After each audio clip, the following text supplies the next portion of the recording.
in the United States in a massive struggle and to make desegregation and finally integration a reality.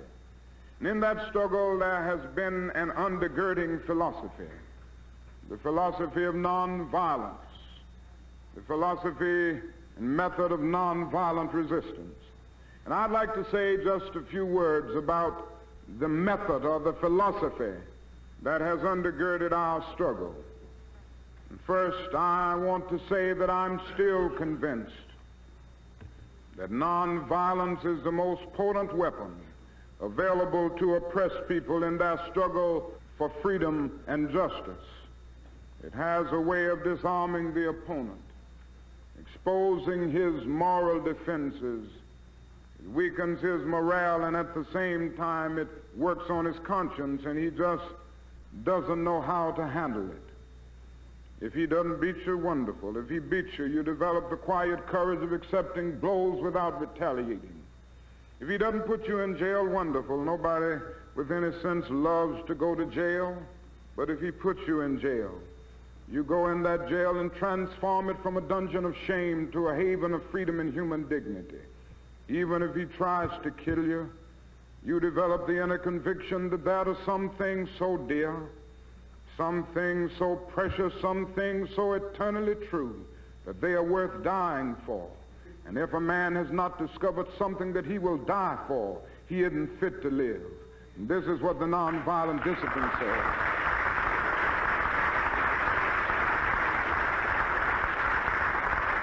And then the other thing about it is that it gives the individual a way of struggling to secure moral ends through moral means. One of the great debates of history has been over the whole question of ends and means. And all the way back from the days of Plato's dialogues coming on up through Machiavelli and others, there have been those individuals who argued that the end justifies the means. But in a real sense, a nonviolent philosophy comes along and says that the end is pre-existent in the means. The means represent the ideal in the making and the end in process. And so that in the long run of history, immoral means cannot bring about moral ends. Somehow man must come to the point that he sees the necessity of having ends and means cohering, so to speak. And this is one of the things that is basic in the nonviolent philosophy at its best. It gives one a way and a method of struggle which says that you can seek to secure moral ends through moral means. It also says that it is possible to struggle against an evil, unjust system with all your might and with all your heart, and even hate that unjust system, but yet you maintain an attitude of active goodwill and understanding and even love for the perpetrators of that evil system. Now, this is the most misunderstood aspect of nonviolence. And this is where those who don't want to follow the nonviolent method say a lot of bad things to those of us who talk about love. But I still go on and believe in it, because I am still convinced that it is love that makes the world go round. And somehow this kind of love can be a powerful force for social change. Now, I'm not talking about a weak love.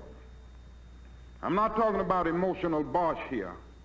I'm not talking about some sentimental quality. I'm not talking about an affectionate response. It would be nonsense to urge oppressed people to love their violent oppressors in an affectionate sense, and I have never advised that. When Jesus said, love your enemies, I'm happy he didn't say like your enemies. It's pretty difficult to like some people. But love is greater than like. Love is understanding, creative, redemptive goodwill for all men. Theologians talk about this kind of love with the Greek word agape, which is a sort of overflowing love that seeks nothing in return. And when one develops this, you rise to the position of being able to love the person who does the evil deed while hating the deed that the person does. And I believe that this can be done. Psychiatrists are telling us now that hatred is a dangerous force, not merely for the hated, but also the hater. Many of the strange things that happen in the subconscious, many of the inner conflicts are rooted in hate. And so they are saying love or perish. This is why Eric Fromm can write a book entitled The Art of Loving, arguing that love is the supreme unifying force of life. And so it is wonderful to have a method of struggle where it is possible to stand up against segregation, to stand up against colonialism with all of your might, and yet not hate the perpetrators of these unjust systems.